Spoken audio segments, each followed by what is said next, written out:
को मेरा प्रणाम कि वो हमारे इस कार्य को निर्विघ्न पूरा कराएं और सभी भक्तों के हृदय में विराजित मेरे राधे गोविंद को मेरी प्रेम भरी राधे राधे।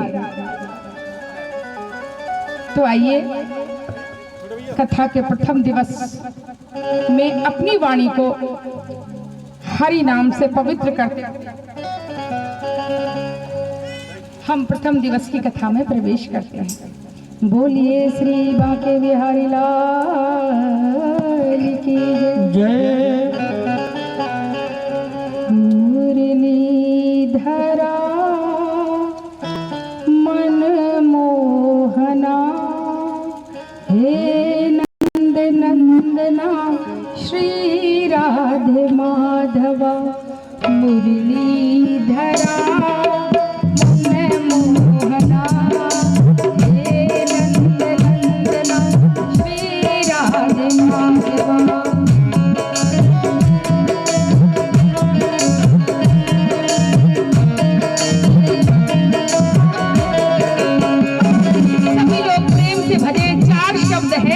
मुरली धरा, मुरली को धारण करने वाले, मन मोहना, मन को मोह लेने वाले, नंद नंदना, नंदजू के लाल हैं श्री राधा माधव।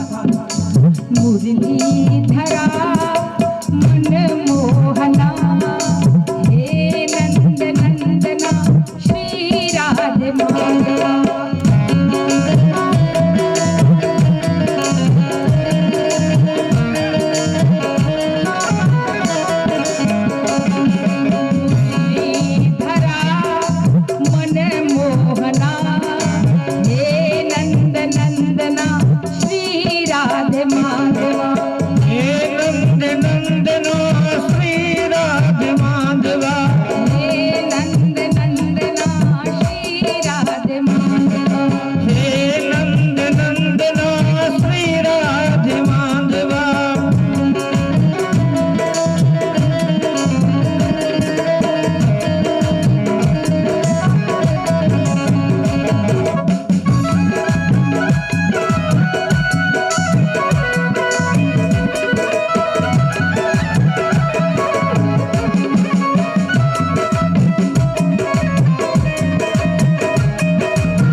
होती है कि उसे मुक्ति मिल जाए, पर भगत मुक्ति भी नहीं चाहता, क्योंकि ब्रजधाम में तो मुक्ति स्वयं आके भगवान से प्रार्थना करती है कि मुझे यहाँ बसा लो।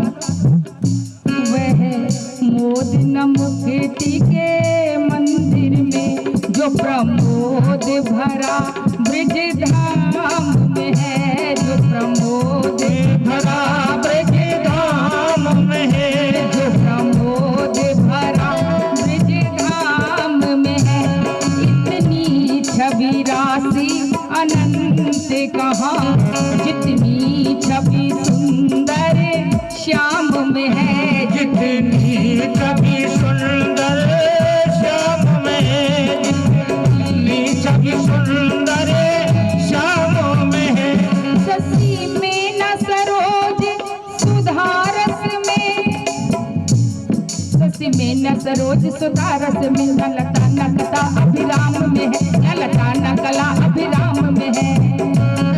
उतना सुख और कहीं भी नहीं, कितना जितना सुख कृष्ण के नाम में है, जितना सुख कृष्ण के नाम में है, जितना सुख कृष्ण के नाम में है। मुरली धरा मन मोहना हे नंद नंदना श्री राधे माधवा। हे नंद नंदना श्री राधे माधवा। हे नंद नंदना, हे नंद नंदना श्री राधे माधवा। हे नंद नंदना श्री राधे माधवा।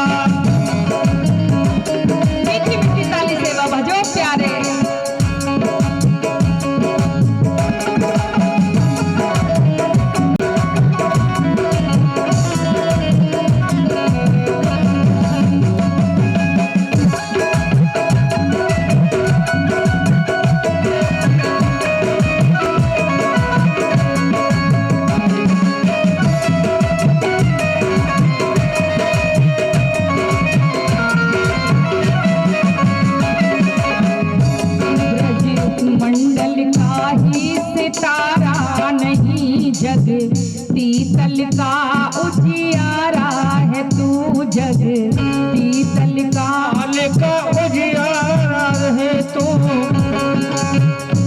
मनमोहकता तुझ में इतनी, सबके मन को अति प्यारा है तू, सबके मन को अति प्यारा है तू। इतनी मनमोहकता कि सबके मन को अति प्यारा है तू। कि गजब की बांसुरी बजती थी वृंदावन बसैया की, कि गजब की बांसुरी बजती थी वृंदावन बसैया की, और करूं तारीफ मुरली की के मुरली के बजैया की। मनमोहकता तुझ में इतनी, सबके मन को अति प्यारा है तू, सबके मन को अति प्यारा है तू। अच्छा बताओ किस किस के मन को प्यारा है? ताली हाथ उठा के। वो सबके अति प्यारा है तू, सबके मन को अति प्यारा है तू। सबके मन को अति प्यारा है तू। वो ये है जीवन क्यों ना निछावर करूं, इस जीवन का आधार है तू, इस जीवन का आधार है तू। इस जीवन का आधार है तू। किस भांति निकाले तुम्हें दिल से, किस भांति निकाले तुम्हें दिल से मेरे, किस भांति निकाले तुम्हें दिल से। मनमोहन प्राण हमारा है तू, मनमोहन प्राण हमारा है तू। मनमोहन प्राण हमारा है तू, मनमोहन प्राण हमारा है तू। मुरलीधरा मनमोहना, हे नंद नंदना श्री राधे माधवा, हे नंद नंदना श्री राधे माधवा। मुरलीधरा मनमोहना, हे नंद नंदना श्री राधे माधवा, हे नंद नंदना श्री राधे माधवा। मुरलीधरा मनमोहना, मुरलीधरा मनमोहिना। हे मुरलीधरा मनमोहना, हे मुरलीधरा मनमोहिना। मुरलीधरा मनमोहना, हे नंद नंदना श्री राधे माधवा, हे नंद नंदना श्री राधे माधवा। मुरलीधरा मनमोहना, हे नंद नंदना श्री राधे माधवा, हे नंद नंदना श्री राधे माधवा। हे नंद नंदना श्री राधे माधवा। हे नंद नंदना श्री राधे माधवा।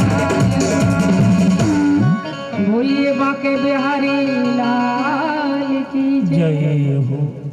अकारण करुणा बढ़ना ले, परात्पर पीताम्बरधारी श्री राधा रमन लाल जो और आनंद कंदिनी श्री विश्वानंदनु की महती कृपा से, अहेतु की कृपा से आज हम यहाँ सब श्रीमद् भागवत कथा में विराजित हैं। बंधुओं, जिस वक्त किसी के मन में ये विचार आ जाता है, कराऊं आके हृदय में बैठ जाते हैं, बोले बस मुझे तो प्रेम चाहिए, प्रेम के सिवा दूसरी कोई चीज नहीं चाहिए। ये कथा किसी साधन का फल नहीं है, किसी कर्म में इतनी सामर्थ्य नहीं मैया कि वो हमें प्रदान करा सके। यह तो सिर्फ श्री जी करुणामयी किशोरी की कृपा है। एक बार मानो श्री जी अपनी महल की छत पर ठाकुर जी प्रेम में खूब व्याकुल हो। अगर मुझे श्री ना तो ऐसा लग रहा कि प्राण ही कि महल की छत के नीचे हजारों लाखों पुकार रहे कि हे लाडली जी आओ दर्शन दो। तो श्री राधा किशोरी ने कि इन भक्तों को कुछ ऐसा उपहार दूं जिसकी तुलना किसी से ना की जाए। लाडली जी दे दी। मैया सत्संग से बड़ा कोई और साधन नहीं है। और भागवत कथा इसमें ऐसा अनन्य सत्संग प्राप्त होता है जो सब दिन के अंदर मन की शुद्धि कर देता है। देखो वह तो कथा बड़े धीरे धीरे आराम से कही जानी चाहिए, लेकिन थोड़ी समय को देखते हुए, क्योंकि कथा कब प्रारंभ होनी है, किस शुभ घड़ी में प्रारंभ होनी है, ये हम डिसाइड करते। बैनर पे लिखाया गया 12 बजे, लेकिन आप देख लो कि 5 तो बजने वाले। ये हमारे हाथ में है, लेकिन फिर भी आज की कथा प्रथम दिवस की है तो उसमें मूल बातें तो आ जानी चाहिए। तो भगवान का जो स्वरूप बताया गया वह सत्य स्वरूप बताया गया कि सच्चिदानंद रूपाय विश्वोत्पत्त्यादि हेतवे उत्तापत्रय विनाशाय श्री कृष्णाय वयं नुमः। सच्चिदानंद रूपाय, मैया इस सच्चिदानंद रूप की संधि विच्छेद करें तो 3 शब्द निकल के आएंगे महाराज। पहला सत्य, दूसरा चित्त और तीसरा आनंद। पूछा कि भागवत जिसकी हम दिन तक चर्चा सुनेंगे वो भागवत जी महाराज है कैसे? वो स्त्री स्वरूप है या पुरुष स्वरूप? बड़े ध्यान दे के सुनना। तो बोले कि ना तो वे स्त्री स्वरूप है, वो कैसे है? बोले सत्य क्या है? बोले सत्य वह है जो आज भी है, हजारों लाख करोड़ों लाख पहले भी था और हजारों लाख करोड़ों लाख बाद भी होगा। यानी जो हमेशा था, हमेशा है और हमेशा रहेगा, वही सत्य। अब आप विचारो मैया, कितने बड़े बड़े राजा महाराजा हुए, कितनों के नाम हुए, लेकिन मैया एक दिन उन राजाओं को मृत्यु का शिकार ना पड़ा। और क्या ऐसी चीज है जो आज भी है, कल भी और हमेशा रहेगी? वह केवल है भगवान का नाम। तो भगवान सत्य स्वरूप है। तो दूसरी बात बताई चित्त। चित्त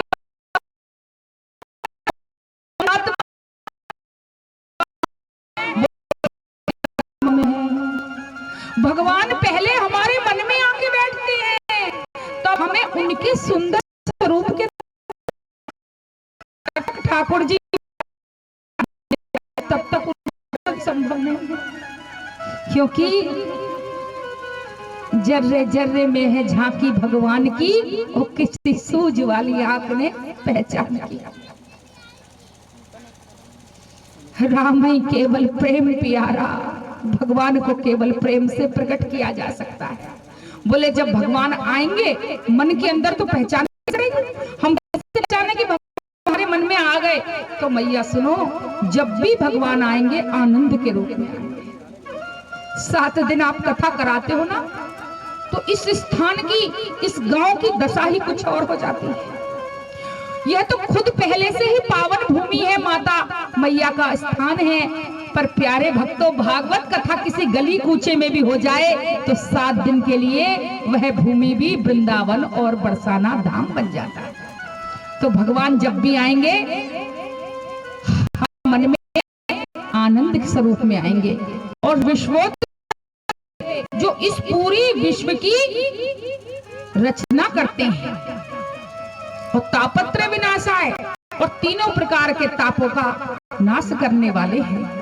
आगे आप सुनोगे वो ताप कौन कौन से हैं। तीनों प्रकार के सत्य, रज और तीनों प्रकार के तापों का नाश करने वाले ऐसे श्री कृष्ण भगवान को क्या लिखते हैं व्यास जी? ये नहीं लिखते कि मैं नमस्कार करता हूँ, वयम नुमः, हम सब नमस्कार करते हैं। क्योंकि व्यास जी को पता था कि एक दिन वो आएगा जब ये कथा घर घर में भक्तों का कल्याण करेगी। और राम कथा भगवान का नाम ऐसा ही आनंददायक है, जितनी बार भी सुनो मैया उतनी बार प्यारो लगे। तुलसी बाबा तो बड़े सुंदर शब्दों में कहते हैं कि राम कथा जो सुनते अगाही, जो सुनते अगाही, रामचरित जे सुनते अगाही, रामचरित जे सुनते अगाही, रामचरित जे सुनते अगाही, रामचरित जे सुनते अगाही, रस विशेष जा नाती नाही, रस विशेष जा नाते नाही, हरि कथा सुनी नहीं गाना, जिन हरि कथा सुने नहीं गाना, श्रवण राते अहि भुवन समाना, श्रवण रात्र आए भुवन समाना। तुलसी बाबा कहते हैं कि जिसने राम कथा न सुनी उसके कानों की तुलना सर्प के बिल के साथ करते हैं। बोले क्यों? संसार में मैया रात दिन लाला आके या को टाइट कर जाओ माइक वाले भैया, देखो हमारे साथ ऐसी लीला बार बार होगी। क्यों होगी? हमें बरसाने वाली और हमारे कृष्ण कन्हैया बिना छेड़छाड़ या तुम देख लीजिए 7 दिन में तुम्हें खुद पता चल जाएगी कि जीजी सांची कह रही है, ऐसी बात ना बना रही। और जब ये हमारे साथ छेड़छाड़ कर रही है हमें कथा भाव है।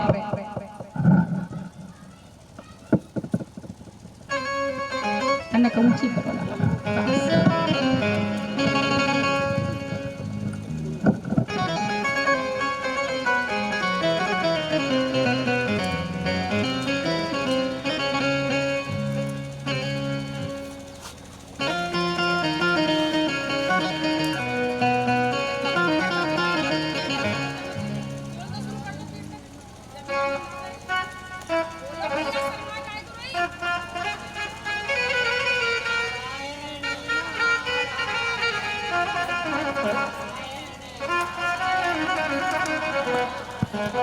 श्री रानी सरकार कीजिए। या छलिया को जब मन करेगा तभी हमारी लाइट बंद कर देगो, समझ लीजिए जब तुम्हें गाना पड़ जाएगा।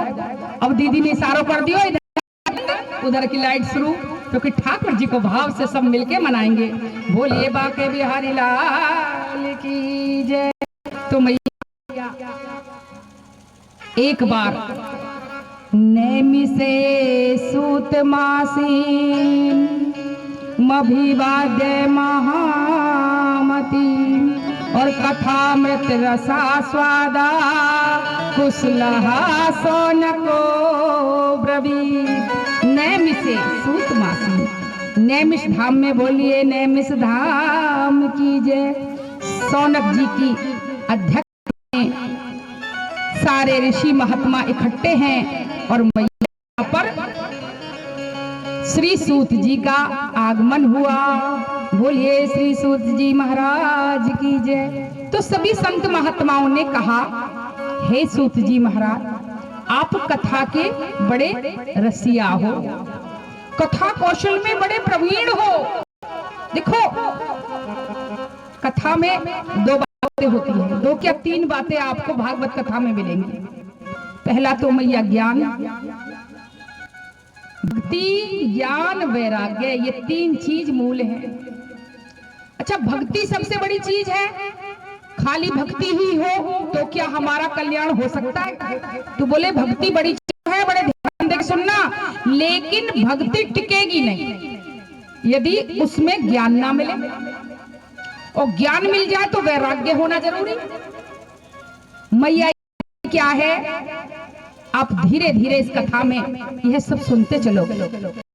भागवत जी का संधि विच्छेद करो तो 4 अक्षर आ रहे हैं, भा से भागवत और भा से भक्ति। दूसरा अक्षर आया गा मतलब गूढ़ता, ज्ञान। फिर आया भाग, गूढ़ता आ गया, वा से वैराग्य और ता से मैया त्याग। भक्ति, ज्ञान, वैराग्य और त्याग को बढ़ाने वाली यह पावन कथा है। तो सभी संत महात्माओं ने कहा महाराज हमें कोई ऐसी पावन कथा सुना दो। कैसी कथा? कि अज्ञान ध्वांत विध्वंस कोट सूर्य सम प्रभा और सूताख्यायी कथा सारम मम कर्ण रसायनम। हे प्रभु, जैसे कितना भी अंधेरा हो रात में, लेकिन जब सूर्य नारायण आते हैं तो उनकी एक किरण ही सारे अंधेरे को नाश कर देती है, वैसे ही हमारे मन का अंधेरा, अज्ञानता का नाश हो जाए, हम में ज्ञान आ जाए और हमारे कानों में रसायन अर्थात औषधि, दवाई का काम करे। दवाई का काम क्यों करे? क्या कानों में दर्द है? नहीं मैया, इसलिए दवाई का काम करे क्योंकि अब तक इन कानों ने बहुत सारी दुराचार की बात सुनी है। अब तक ऐसी बात नहीं सुनी जिससे सबका कल्याण हो सके। सो हे हरि, आज हमको ऐसी बात बता दो जिससे सबका कल्याण संभव हो, क्योंकि ये भक्ति, ज्ञान, वैराग्य को बढ़ाने वाली कथा है कि भक्ति, ज्ञान, वैराग आपको और विवेको वर्धते महा और माया मोह निराशश्च और वैष्णवे क्रियते कथम। किस प्रकार वैष्णव अपने मोह का, माया का नाश करते हैं और कैसे उनकी भक्ति और ज्ञान बढ़ता है, तो कृपया करके हमको वह कथा बता दो। क्योंकि श्री तुलसी बाबा कहते हैं कि एही कलिकाल ना साधन दूजा, एही कलिकाल ना साधन दूजा, जोगे जाते तब हृदय और पूजा।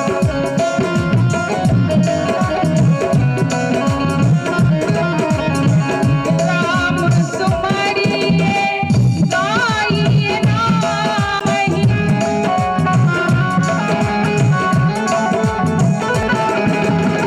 संतति सुनिए राम गुण ग्राम ही। सुनहे राम गुण ग्राम है।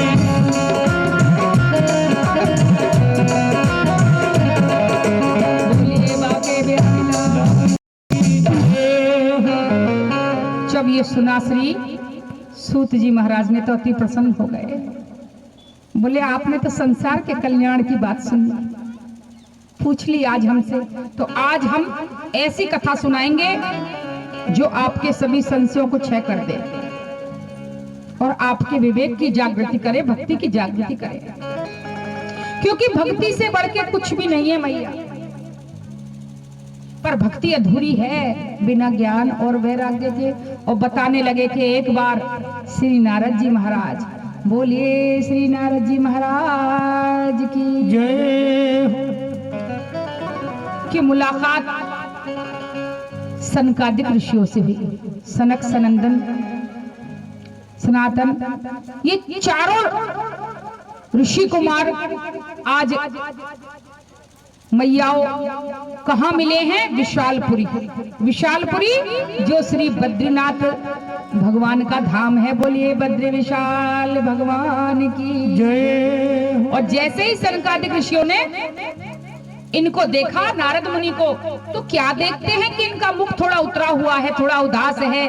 तो पूछने लगे कि कथम ब्रह्मादीन मुखा और कुतस चिंता तरो भवान और त्वरित गम्यते कुत्र और कुतश्चागमनम रता।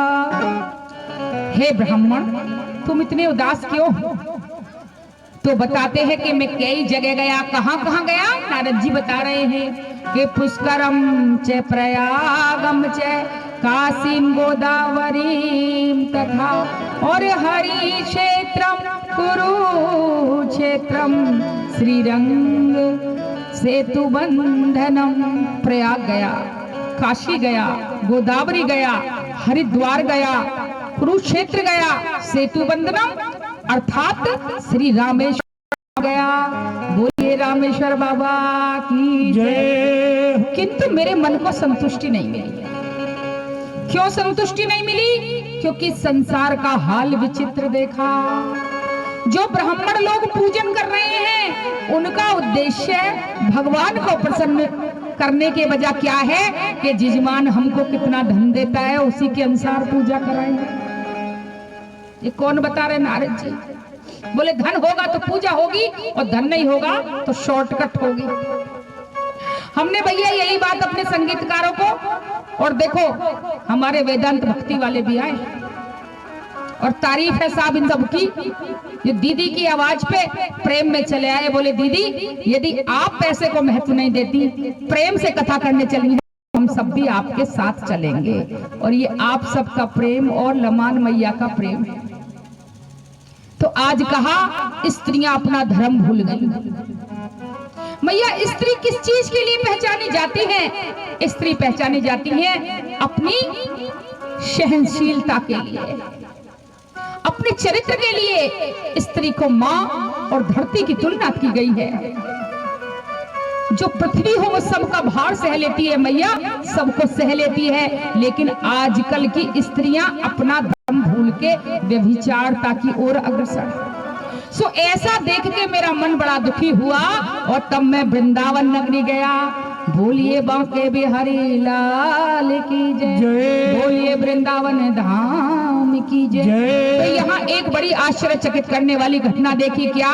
कि तत्राश्चर्य मया दृष्टम श्रूयताम तन मुनीश्वरा और एका तु तरणी तत्र निशरणा खिन्न मानसा।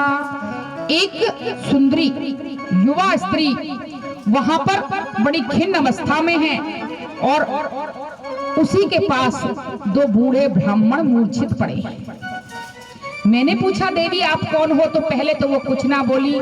जब मैं आगे चल दिया तो वह बोली कि भो भो साधो छातिष्ठा मचिंतामपि नाशय और दर्शनम तब लोकस्य सर्वथा हरम परम। भो भो साधो क्षणतिष्ठ, हे साधो जरा रुक जाओ, क्योंकि तुम्हारे दर्शन मात्र से मेरे मन को बड़ी शांति मिल रही है। देखो संत किसे कहते हैं, बड़े ध्यान दे के सुनना मैया। संत का मतलब ये नहीं है कि वो भगवा वेशधारी होगा, क्योंकि हमने सुना है इस कलयुग में बहुत सारे भगवा वेशधारी भी पाखंडी निकल जाते हैं। जरूरी नहीं है उसके पीछे बहुत सारी जनता हो, बड़ा बाबा बड़ा संत है, नहीं नहीं। संत वो है जिसकी सब जिज्ञासाएं शांत हो चुकी और जिसकी सानिध्य शांति मिल जाए, मात्र से लगे कि अब मेरे कष्टों का निवारण संत है।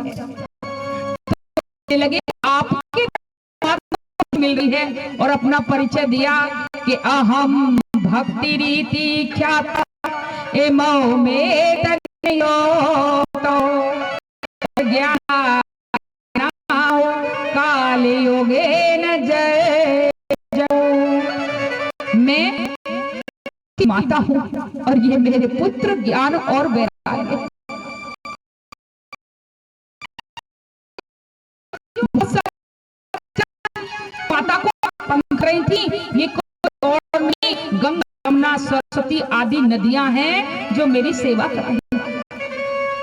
और आज मैं दुखी हूं क्योंकि मेरे दोनों पुत्र ज्ञान और वैराग्य मूर्छित। क्योंकि वृंदावन में भक्ति महारानी की तो बड़ी पूछ है, लेकिन ज्ञान वैराग्य को पाने वाला कोई नहीं। सो भक्ति महारानी उदास है। नारद जी ने बहुत प्रयास किया। वो कहने लगे, मैया तुम मुझसे क्यों होती हो? क्योंकि हे भक्ति महारानी, तुम्हारे बुलावे पे ही तो भगवान के जाके, तुम्हारे बुलावे ही तो विदुर जी के यहाँ दुर्योधन की मेवा छोड़ के भगवान साग खाने पहुंच गए। अरे मैया, असली पोषण तो आप वहां वैकुंठ में करती हो, और कलयुग में तो मैया तुम्हारी छाया ही तार। और मैया भक्ति को वे भाव भरे प्रसंग सुनाने लगे। तो आज प्रथम दिवस की कथा है, समय तो कम है, लेकिन फिर भी अब का प्रसंग ना हो तो भक्ति महारानी की कथा पूर्ण नहीं होती। और मुझे याद आ रही है, शौर में सुनाऊंगी कथा, माधवदास जी की कथा।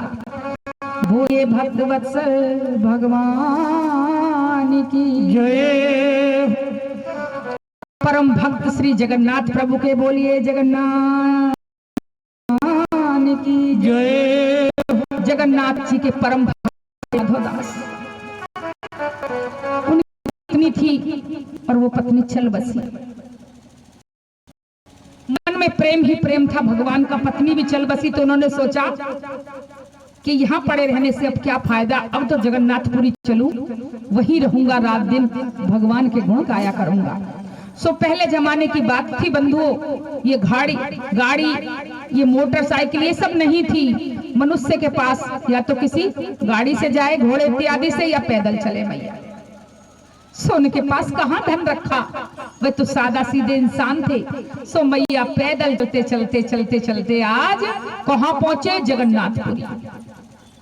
जगन्नाथपुरी पहुंचे मैया, कई दिन के भूखे प्यासे थे। जब तो रात्रि हो चुकी थी मैया, और भगवान का भोग लगा और आरती हो गई। उन्होंने सोचा सुबह दर्शन करूंगा, और मंदिर के बाहर ही मैया लेट गए। लेकिन मैया खाली पेट भला नींद किसको आती है? इधर ठाकुर जी के भोग लगे थे 56 भोग, और इधर वो भूखे प्यासे बिलक रहे थे, भगवान को याद कर रहे थे। ठाकुर जी से देखा ना गया। और आज ठाकुर जी स्वयं रात में उठे और अपनी सोने की थाली में, जिसमें जगन्नाथ जी का भोग लगता है नित्य, उस थाली को लिया, 56 भोग परोसे, और 56 भोग परोस के बना लिया ब्राह्मण का, और ब्राह्मण को बना के वहां पहुंच गए जहां माधवदास जी हैं, और अपने गोविंद। इधर मैया भगवान थाली लेके पहुंचे। राधे राधे, जय श्री कृष्ण, आप कौन हैं? बोले मैं पुजारी हूं मंदिर का में, और तुम्हारे लिए जगन्नाथ प्रभु ने प्रसाद भिजवाया है। जो सुना तो भगत की आंख में आंसू आ गए। मेरे भगवान इतने दयालु हैं, मेरे लिए प्रसादी भिजवा रहे हैं। बंधुओं, प्रेम से प्रसाद खाया। अब वो सोचे कि ये बर्तन में किसको दूं, क्योंकि भगवान तो प्रसाद दे के अंतर ध्यान। और बंधुओं, उनको बर्तनों को देख के उन्होंने सोचा कि मैं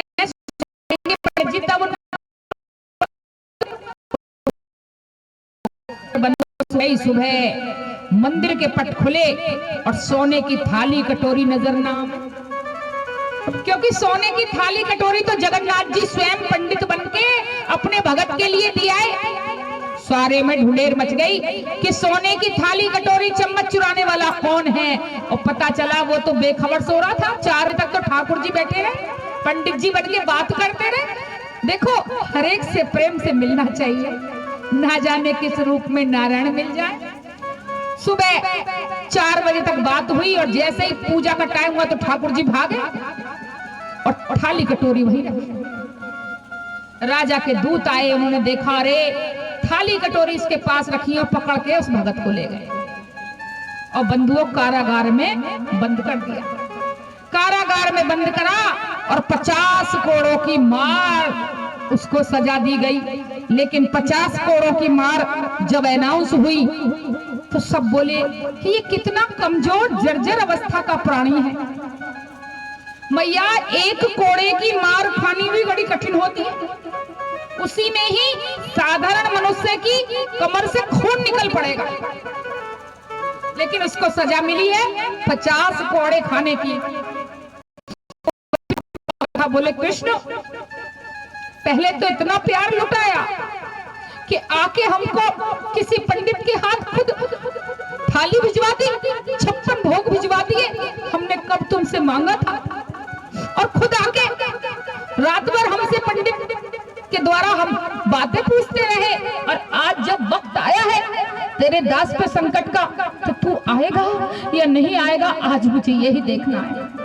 इधर कोड़े बनने शुरू हुए और इधर भगत भाव में गाता है, बोलिए बांके बिहारी लाल की जय हो। कि देखो देखो जी कन्हैया तेरी प्रीत निभा जा प्यारे सांवरिया। देखो देखो जी कन्हैया तेरी प्रीत निभा जा प्यारे सांवरिया। देखो देखो जी कन्हैया तेरी प्रीत निभा जा प्यारे सांवरिया। देखो देखो रे कन्हैया तेरी प्रीत निभा जा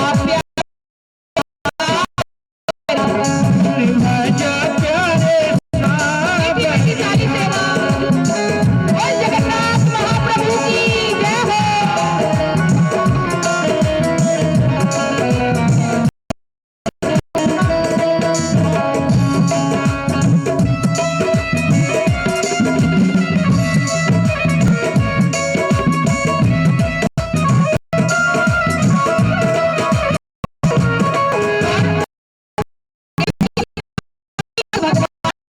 उनका ध्यान करता है और कहता है,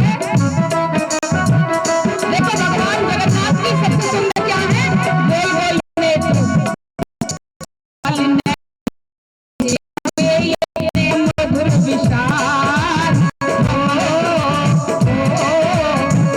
नैन से खिले हुए ये नैना मधुर विशाल, नैना मधुर विशाल कमल नयन से खिले हुए हैं नैना मधुर विशाल नैना मधुर विशाल।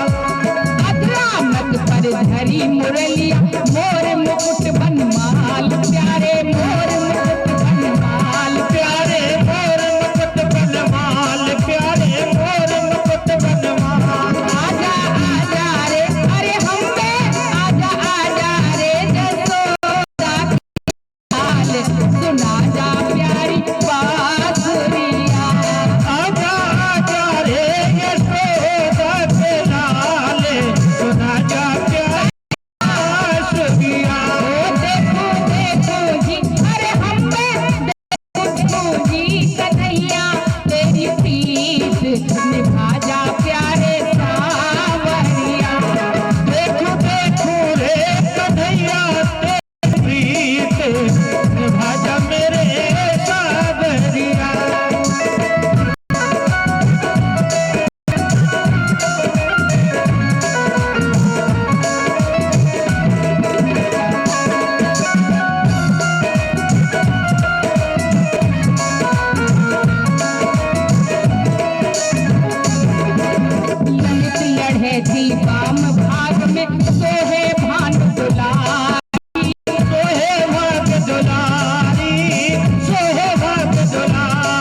जय हो।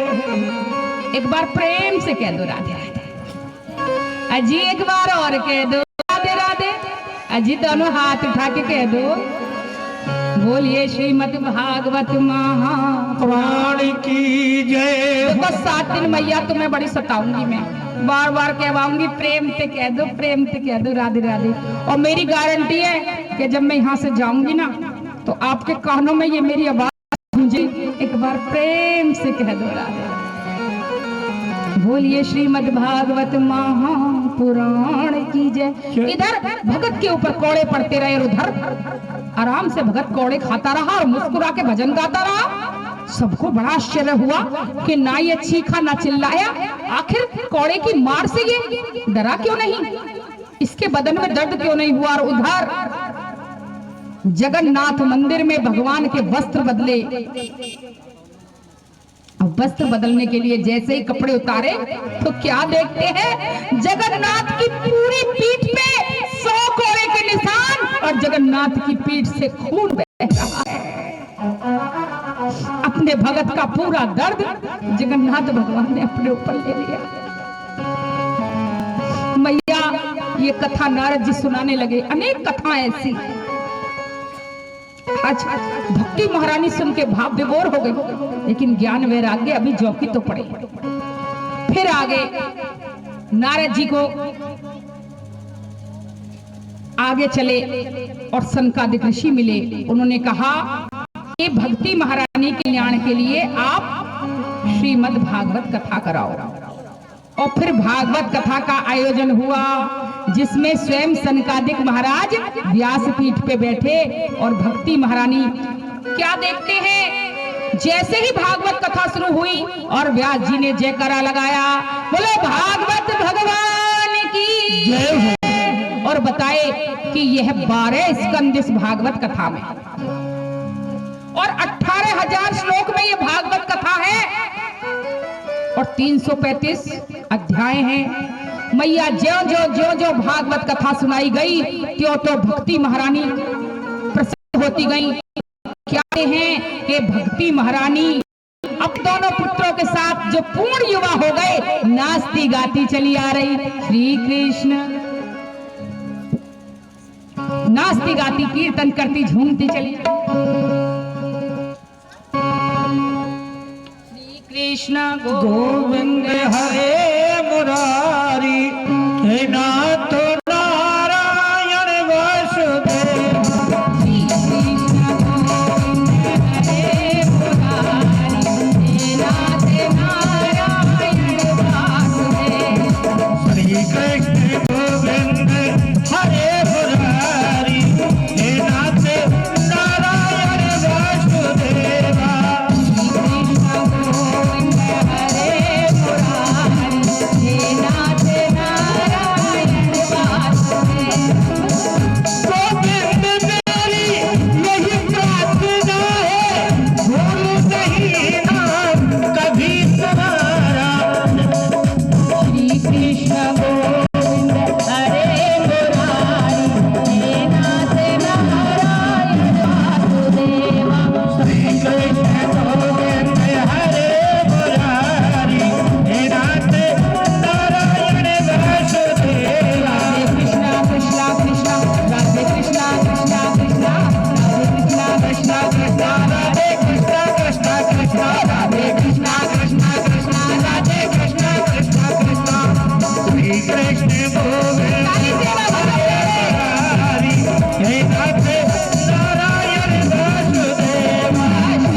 श्री कृष्ण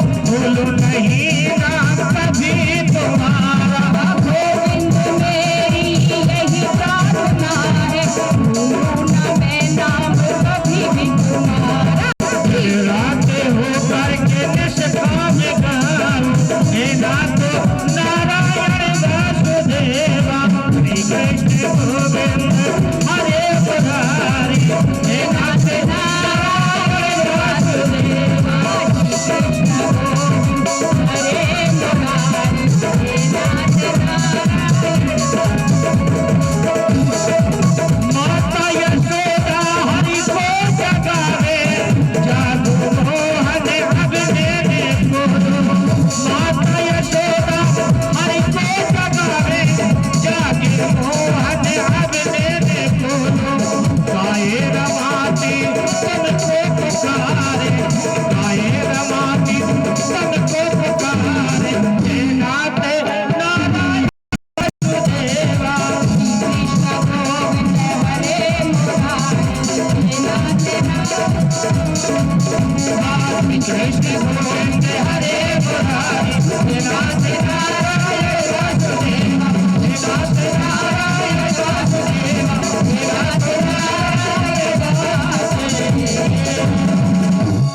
बोलिए श्रीमद् भागवत महापुराण की जय। जय।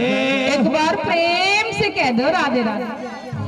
अजी एक बार और कह दो राधे राधे।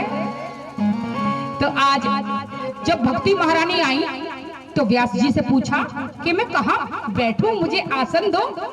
व्यास जी ने सोचा एक जगह बैठाऊं तो किसी एक का कल्याण होगा।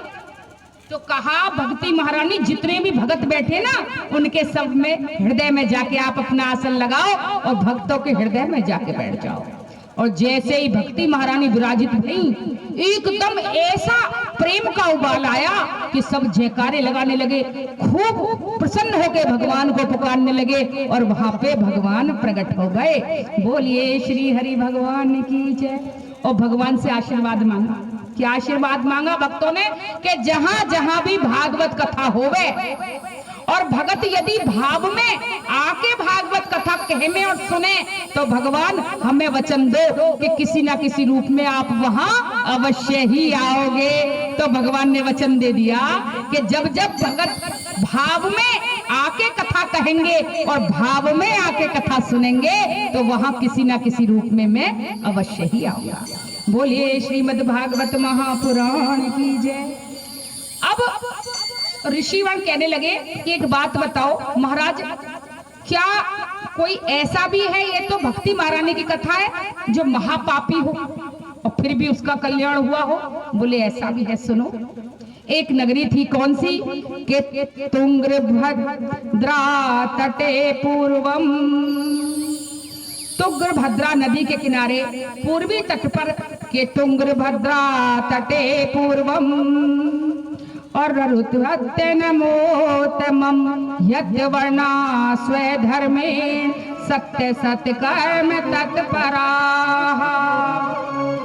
यहाँ सभी नगरवासी अपने अपने धर्म का पालन करते थे और यहीं पर एक पंडित जी थे जिनका नाम था आत्मदेव।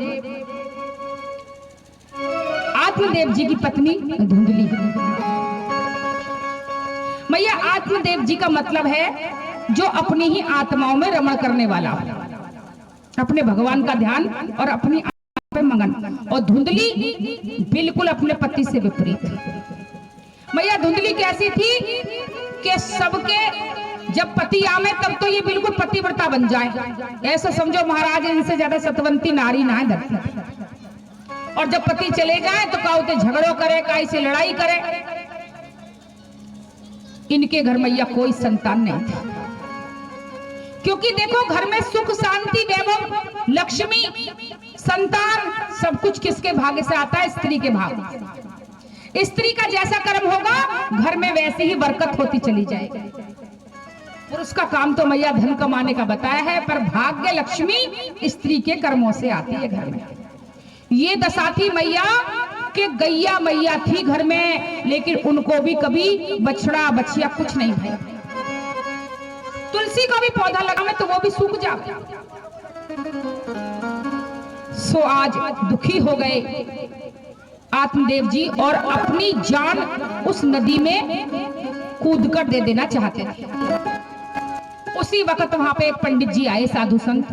बोले आप जान क्यों देना चाहते हो? बोले मैं क्या बताऊं, बड़ा दुखी हूं। मेरे घर में कोई संतान नहीं है, जब मैं मरूंगा तो मेरे तर्पण करने वाला भी कोई नहीं होगा और मैं जन्म जन्म भटकता फिरूं, इससे तो अच्छा है कि मैं मर जाऊं। तो बड़े ध्यान दे के सुनना, गुरुदेव जी ने उन्हें क्या समझाया कि पंडित जी किसी बेटे से मुक्ति नहीं होती, मुक्ति होती है अपने कर्मों से। इसलिए है पंडित जी आप अपने कर्मों को प्रबल रखिए। लेकिन उन्होंने एक ना सुनी तो पंडित जी ने एक फल लेके अभिमंत्रित जल से अभिमंत्रित करके मंत्र पढ़ के उन्हें दे दिया और कह दिया देखो भैया एक बात बता दे, आप जान तो लगी, आपकी कथा में हमने नहीं छपवाया, बैनर में आपने टाइम लिखवाया और 12 बजे से लेके 6 तक। ब्याज जी की ड्यूटी ना है, कन्हैया ब्याज जी कोई ना है, कन्हैया सबकी हमने तो ना लिखवाया, आप 5 तक लिखवा दो, हम 5 तक कथा करेंगे। 4 तक लिखवा दो, 4 तक करेंगे। लेकिन भैया सिस्टम तो होना चाहिए। आज तो कोई बात नहीं है, आज तो सब चीज की क्षमा है सबका ऊपर, क्योंकि प्रथम दिवस व्यवस्थाओं में जाता है। लेकिन कथा 12 बजे से है, तो 12 बजे ये हमारे साउंड वाले आ जाएंगे, साउंड ताकि चालू हो जाए। और ये ग्रामवासियों की जिम्मेदारी है कि उनको बुला लें 12 तक, और 12:30 बजे तक ये हमारे संगीतकार आ जाएंगे। आधा घंटे जरा गाने भजन बज जाए, पता चल जाए गांव को, और 12:30 बजे ये आ जाएंगे, शुरुआत करवा देंगे। और 12:30 बजे के बाद तुरंत हम आ जाएंगे। और फिर कथा कब तक चलेगी ये तो हम ना जाने, ठाकुर जी जाने, क्योंकि रसिया पता है 6 बजे के 8 बजे तक भी तुम ऐसे बैठे रहोगे। अभी प्रेम को बुखार चढ़ाना है, चढ़न दियो ने। बोलिए बाके बिहारी लाल की जय। तो आज एक फल दे दिया, और वो फल ले जाके पत्नी को दिया। मैया पत्नी दुनिया भर की बातें सोचने लगी कि मैं इसे खा लूं और गर्भवती हो जाऊं तो न जाने कितनी कमजोर हो जाऊंगी। क्योंकि देखो, जो ज्यादा मन संशय करता है ना, ज्यादा सोचता है, उसमें भगवान का वास नहीं होता।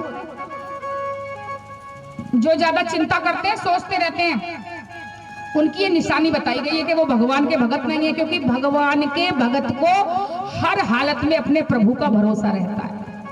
तो ये चिंता करने लगी, सोचने लगी कि कहीं ऐसा ना हो मैं गर्भवती हो जाऊं, मुझ पे चला भी ना जाए और चोर आ जाए, गांव के सब लोग भाग जाए, मुझ पे भजाऊ ना जाए, मैं तो पकड़ी जाऊंगी, चोर मेरी मार लगाएंगे, मैं ना खाऊं ये फल को।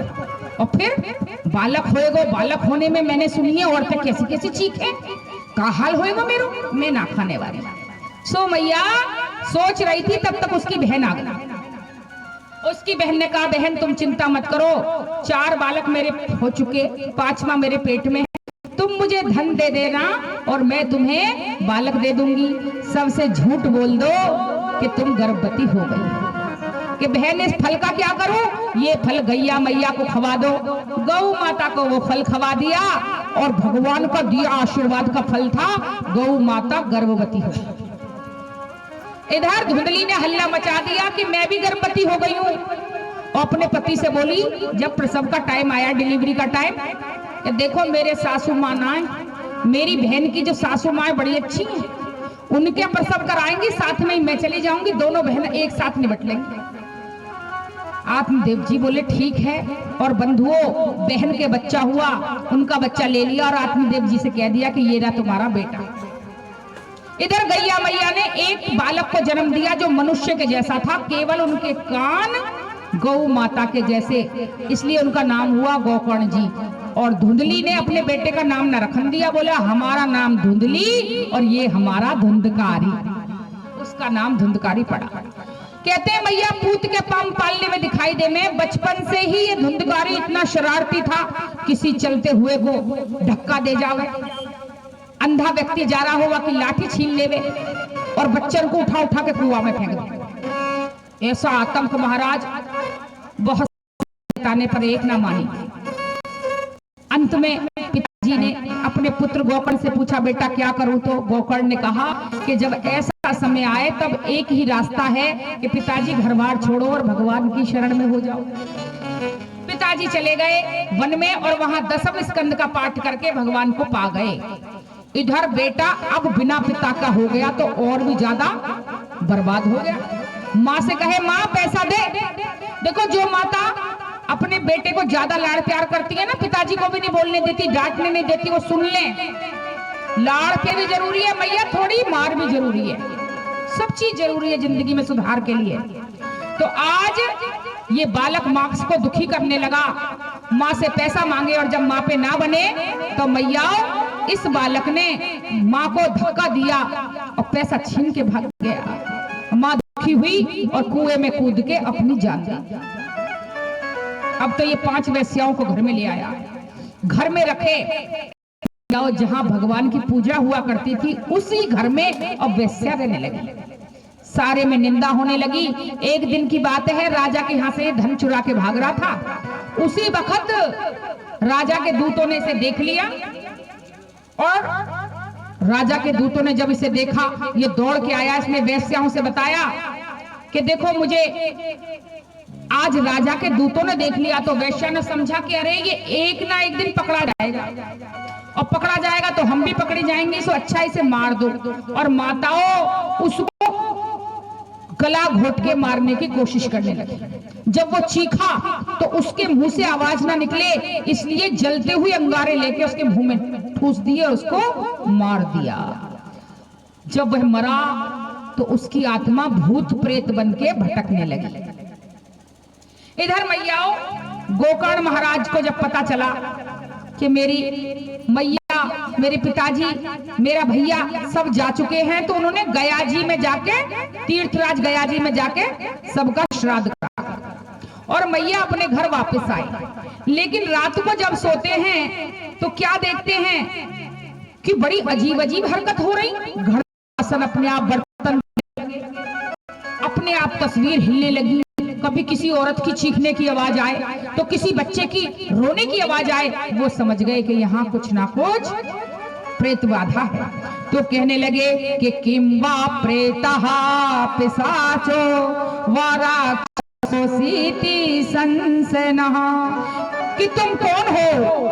कस्तवो तो रात्रो कुतो या तो दशामिमाम किंवा प्रेत पिशाचो वा राक्षसोसीति संसेनः।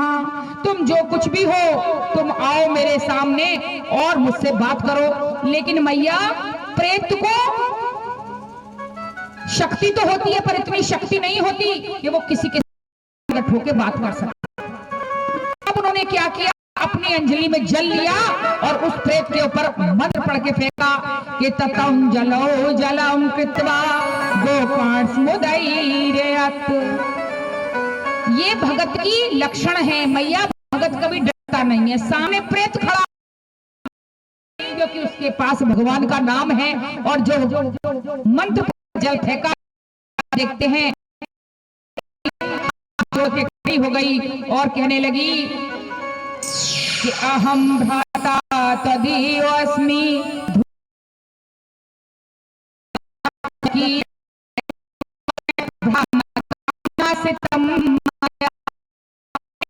भाई।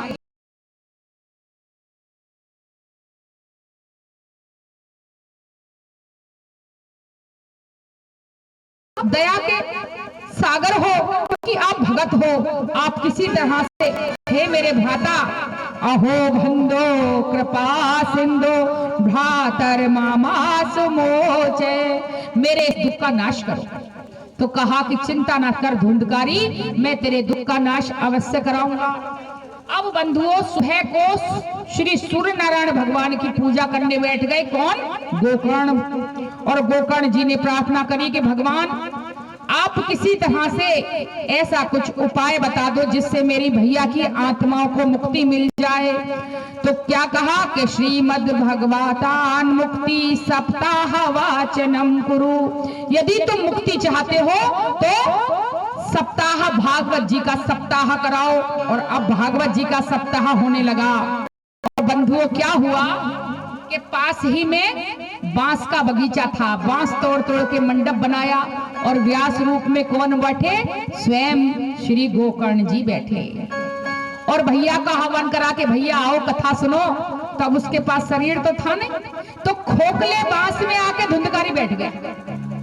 और क्या हुआ कि भागवत जी के प्रभाव से पहले दिन की कथा में पहली ग्रंथि टूट गई, दूसरी दिन की कथा में दूसरी ग्रंथि मतलब गांठ, ऐसे कर करके मैया सातों गांठ फट गई। और सातवें दिन क्या होता है कि भगवान के पार्षद आ रहे हैं।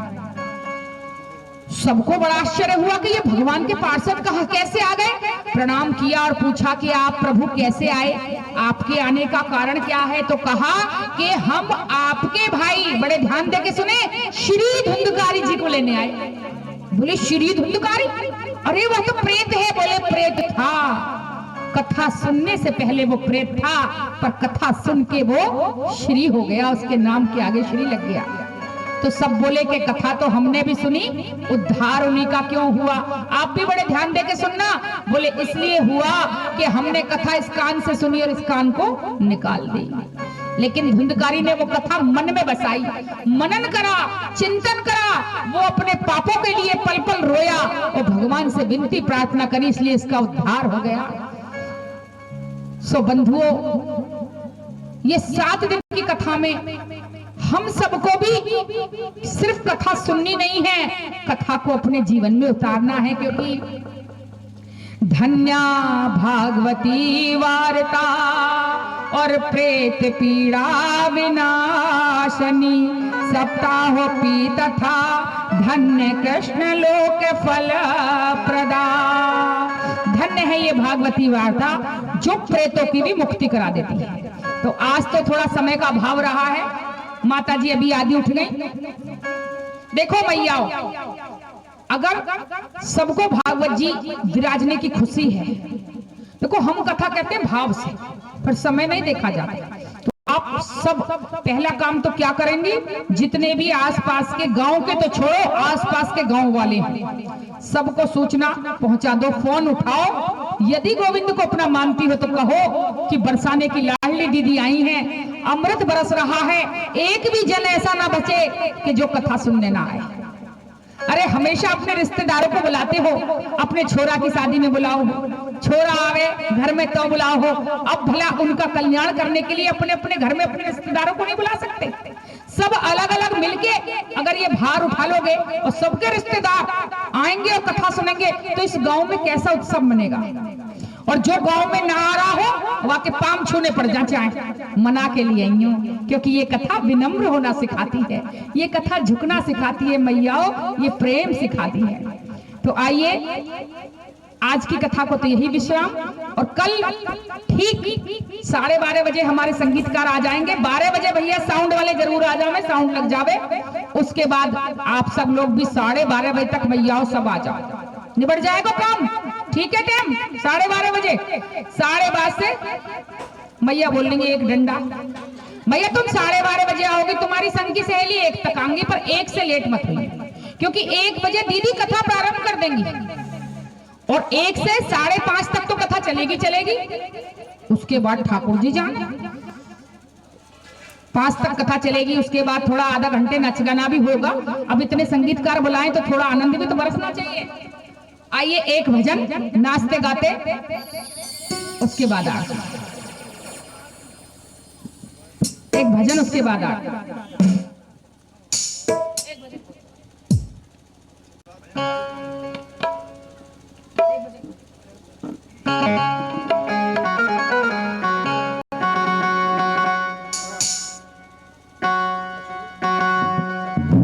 जय श्री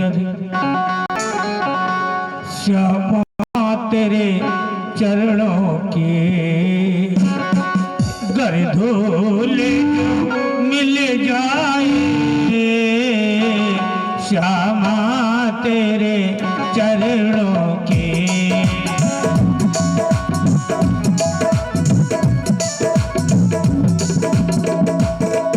श्यामा तेरे चरणों के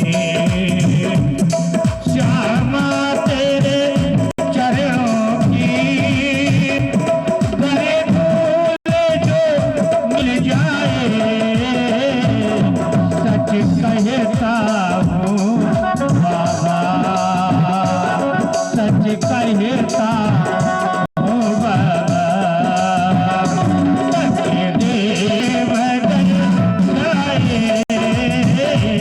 श्यामा तेरे चरणों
पहला दिन है ना ठाकुर जी जरा जल्दी में।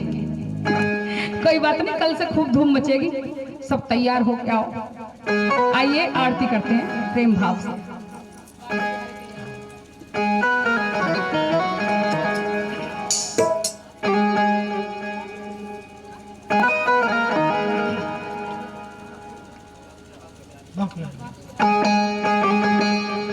बाके बिहारी तेरी आरती गाओ, बाके बिहारी तेरी आरती गाओ।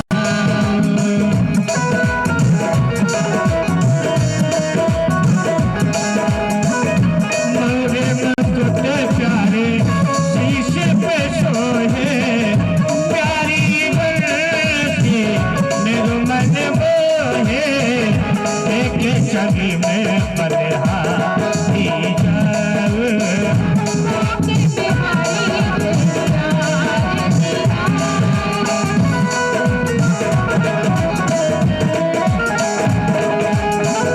चरणों से निकली है गंगा जी प्यारी, चरणों से निकली है गंगा जी प्यारी, जिसने सारी दुनिया तारे, उन चरणों को मैं शीश झुकाऊं। बाके बिहारी तेरी आरती गाऊं।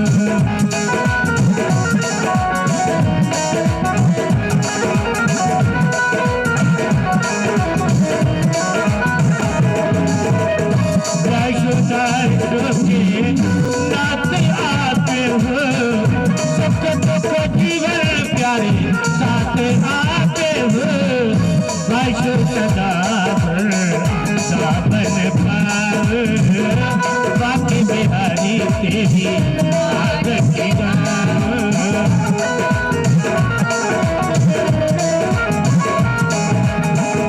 चरण कमल की भक्ति कीजिए, अपनी जान मुझे शरण लीजिए, चरण कमल तजे अर्थ न जाओ।